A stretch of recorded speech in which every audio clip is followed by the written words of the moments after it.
غیر مرد و عورت کے نطفے کو بار آور کر کے منکوحہ بیوی کے رحم سے مولود بچے کے نسب کا کیا حکم ہے؟ چنانچہ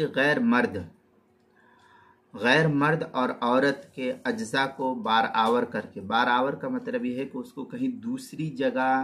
اس کی افزائش کر کے، رکھ کر کے، اس کو پال کر کے، بڑھا کر کے، یا اور کسی چیز کے ذریعے سے اس کو رکھ کر کے اس کو کیا نام ہے پرورش کیا گیا ہو، اور بار آور کر کے اپنی منکوحہ کے رحم میں ڈلوانا، اپنی بیوی کے رحم مادہ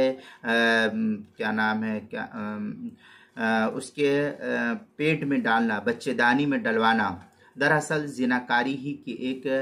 نئی شکل ہے جو آج کل چل رہی ہے ٹیوب ٹیسٹ کے ذریعے سے۔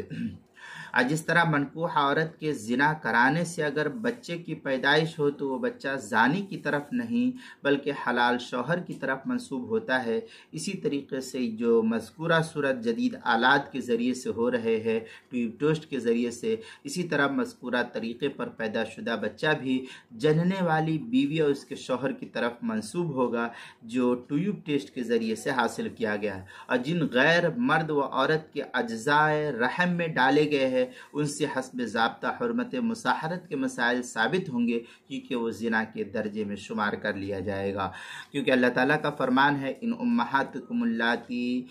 ولدنہم، ان امہاتکم الا اللائی ولدنہم۔ یہ آگے احکام القرآن للقرطبی کے اندر ہے ای ما امہاتہم الا الولدات۔ اس طریقے کی عبارت احکام القرآن الجامع لاحکام القرآن للقرطبی سورہ مجادلہ آیت نمبر 2، سورہ کیا نام ہے احکام القرآن للقرطبی کی جلد نمبر 17 صفحہ نمبر 279، جدار احیاء التراثی عربی بیروت کا چھپا ہوا نسخہ اس کے اندر۔ بخاری کی روایت ہے ان عائشہ رضی اللہ تعالی عنہ قالت قال رسول اللہ صلی اللہ علیہ وسلم الولد للفراش وللآہر الحجر۔ یہ صحیح بخاری کی روایت ہے، کتاب البیوع باب تفسیر المتشبہات جلد نمبر 1 صفحہ نمبر 276، حدیث نمبر 2007، صحیح مسلم جلد نمبر 1 صفحہ نمبر 471، مسئلہ نمبر 1457، سنن ترمذی جلد نمبر 1 صفحہ نمبر 219، سنن ابی داود میں ہے وفی حدیث طویل، یہ ایک لمبی حدیث کے تحت نقل کیا امام داود نے، کہتے ہیں قال لا يحل لامرئ يؤمن بالله واليوم الآخر ان يسقي ماءه زرع غیرہ۔ اس طریقے کی عبارت سنن ابی داود کے باب فی وطء سبایا جلد نمبر 1 صفحہ نمبر 293 جو ہندی نسخہ اس کے اندر، اوجز المسالک میں ہے الولد لصاحب الفراش لا ينتفی عنہ ابدا ولا بوجہ من الوجوہ۔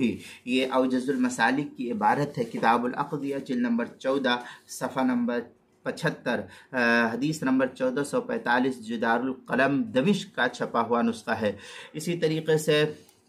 مجمع الانہر کے اندر ہے والزنا یوجب حرمت المصاحرہ حتی لو زنا بامرأة حرمت علیہ اصولها و فروعها۔ اس طریقے کی عبارت مجمع الانہر کتاب النکاح باب المحرمات جلد نمبر 1 صفحہ نمبر 481 جو مکتبہ فقیہ الامت دیوبند کا چھپا ہوا نسخہ اس کے اندر۔ آگے الفقہ علی مذاہب الاربع میں ہے واما الزنا تثبت حرمت المصاحرہ نسبا ورضاء فمن زنا بامرأة حرمت علی اصولہ و فروعہ۔ اس طریقے کی عبارت جو الفقہ علی مذاہب الاربع کتاب النکاح مبحث فیما تثبت بھی حرمت المصاحرہ جلد نمبر 4 صفحہ نمبر 56 جو بیروت کا چھپا ہوا نسخہ اس کے اندر، کتاب المسائل 5ویں جلد صفحہ 422 اور 423 پر بھی اس کو نقل کیا گیا ہے۔